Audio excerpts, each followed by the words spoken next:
સામાન્ય રીતે 2 વર્ષનું બાળક દુનિયાને માંડ સમજતા શીખે છે, પણ આજે અમે તમને સુરતના કામરેજ વિસ્તારમાં રહેતા એક એવા બાળક સાથે મેળવવા જઈ રહ્યા છીએ, જેનું મગજ કોઈ કમ્પ્યુટરથી કમ નથી. મળો નાનકડા કર્ણને. કર્ણ હજી સ્પષ્ટ બોલી નથી શકતો, પણ તેની ઓળખ શક્તિ અને યાદ શક્તિ જોઈ તમે દંગ રહી જશો.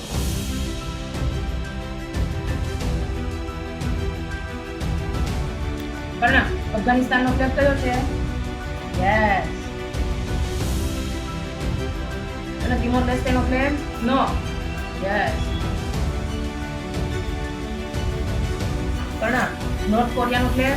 Very good. કર્ણને 170 જેટલી ચિત્ર અત્યારે ઓળખી બતાવે છે. એમાં ફ્રૂટ છે, વેજીટેબલ છે, એનિમલ્સ છે, પછી અલગ અલગ શેપ છે, વ્હીકલ્સ છે. આવા અલગ અલગ 170 કરતાં વધારે ચિત્ર ઓળખી બતાવે છે. કર્ણની આ અસાધારણ ક્ષમતા માત્ર સુરત કે ગુજરાત પૂરતી સીમિત નથી રહી, પરંતુ રાષ્ટ્રીય અને આંતરરાષ્ટ્રીય સ્તરે પણ તેની નોંધ લેવાય છે.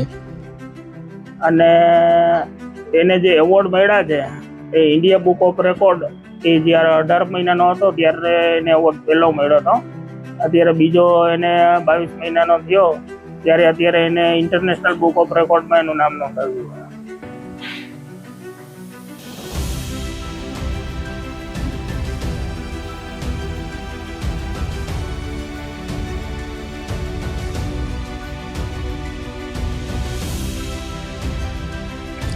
આજના સમયમાં દરેક ઘરમાં એક ફરિયાદ હોય છે કે બાળક મોબાઈલ વિના જમતું નથી કે શાંત રહેતું નથી, પરંતુ કર્ણના માતા પિતા તેને મોબાઈલથી બિલકુલ અજાણ્યો રાખે છે. ટેલેન્ટેડમાં તો સૌથી પહેલાં તો મહત્ત્વની વાત એ છે કે તેને પોણા 2 વર્ષનો થયો આજ સુધી મોબાઈલ આપેલો નથી. મોબાઈલથી તદ્દન દૂર રાખેલો છે અને તેની સાથે જ બધી એક્ટિવિટી કરું છું અને તેને રમાડું છું. અને બધા કહે છે કે મોબાઈલ વગર આ સમયમાં બાળકને રાખવું મુશ્કેલ છે, પણ મુશ્કેલ કોઈ વસ્તુ નથી. હું પોતે જે વસ્તુ હું ઘરકામ કરું છું તો તેમાં ઘરકામમાં પણ કર્ણ મારી સાથે હોય છે અને એ કોઈ પણ રમત રમે છે તો એમાં હું એની સાથે હોય છે. એટલે મોબાઈલ આપવાનો કે મારે જોવાનો એવો કોઈ એવો પ્રશ્ન જ નથી થતો કે કર્ણને હું મોબાઈલ ના આપું તો કર્ણ ના રમે કે ના રહી શકે એવું.